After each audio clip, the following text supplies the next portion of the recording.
All right, guys. So as I was working on some stuff today, with a person in the clinic, it's a young man, and as I'm going through medical history and things like that with him, it's the stereotypical millennial that we kind of punch down on at all stops. We have this thing about millennials, and he was younger than millennial, but it always seems like that's the stigma attached. Somehow it's millennial, but he had his head down. He's in his phone. He's barely talking. Hair all over the place, and um, was kind of listening to the questions I was asking, kind of not. So again, it gives every indication, young punk kids, how how people talk.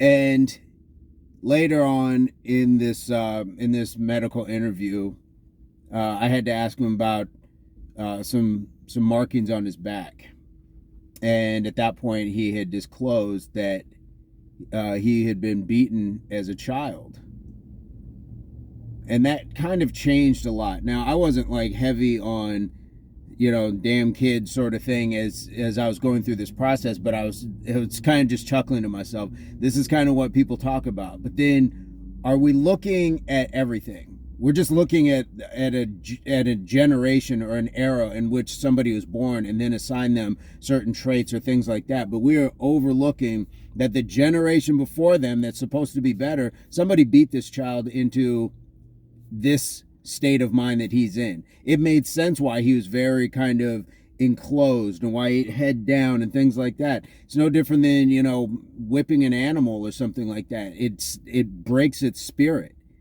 And I had a small interaction with this young man, but you could still tell it had an effect on him.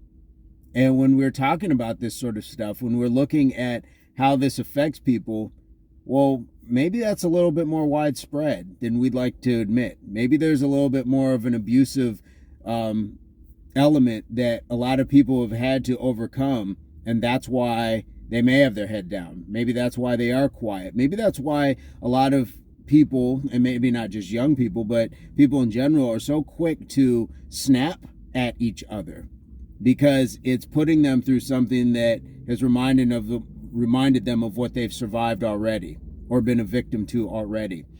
I'm not saying it gives every excuse in the world, because we're all at different stages. And so while he's at one stage, somebody else is at a more healed stage, and he's probably at a more healed stage than somebody who's going through it. So all of our actions are going to kind of reflect where we're at. We should all get help if that's what we've gone through, and we should all look to really think before we act. But when I say think before we act, all of us, that means before we're judging somebody too. Before we're judging that kid with the hair, head down, not really saying anything, not making eye contact. If somebody's beating that out of you at an age before you even knew you were supposed to do it, how do you expect them to do it? It's something that we should all really think about, because abuse is not new. And I know there's going to be some people that are going to say boo-hoo and blah, blah, blah. But, I kind of push back against that notion that either because you went through it and it made you tougher, then that's how it's supposed to be for everybody. No, that's not how it's supposed to be for everybody. It shouldn't have even been that for the people who somehow came out okay or in their mind okay. Because we can never take away from the two pictures. Who would you be had you not been put through that, and who versus who you are now? You might be a better version of yourself. I'm not saying that it's an absolute, but there's a much better probability that without abuse, without trauma, we all come out better. Just think about if you were raising crops or something. Would it be better for that crop to be given all the sunshine, water, and things that it needs to actually grow? Or would you go stomp through that field where it's growing and expect it to grow as healthy and tall as if not? So we can put this in a lot of different ways. Anything, even mechanically. If you just drive a car to and from on the road, regular oil checks, things like that, versus speeding, punching the brakes, not getting the regular maintenance, things like that, you will have two different outcomes. So it's very possible that we are all lacking in the outcome that we deserve to have, just being born as beings in this world. Now, does it change the reality of the world? Absolutely not. But it certainly doesn't mean that we can't look and have a common ground, or at least find a middle ground between what reality is and what kind of should be, and understand that we all exist in that middle kind of grayish area. And some people are closer to the reality, some people are closer to what it should have been, and that's all fine and well. But what we do want to do is make sure that we at least take the time to think, because somebody at some point probably took the time to think on our behalf.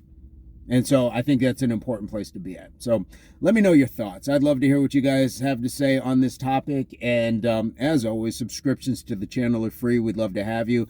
Ace up the sleeve, advice, comment, experience, leave it in the comments below, and share the content with your friends. We'd love to have you and others that can contribute. And as always, I hope this finds everybody in your place, pursuit, or beginnings of total health, mind, body, and soul. Peace, love, unity, solidarity. And I'm going to try something different. Whoop.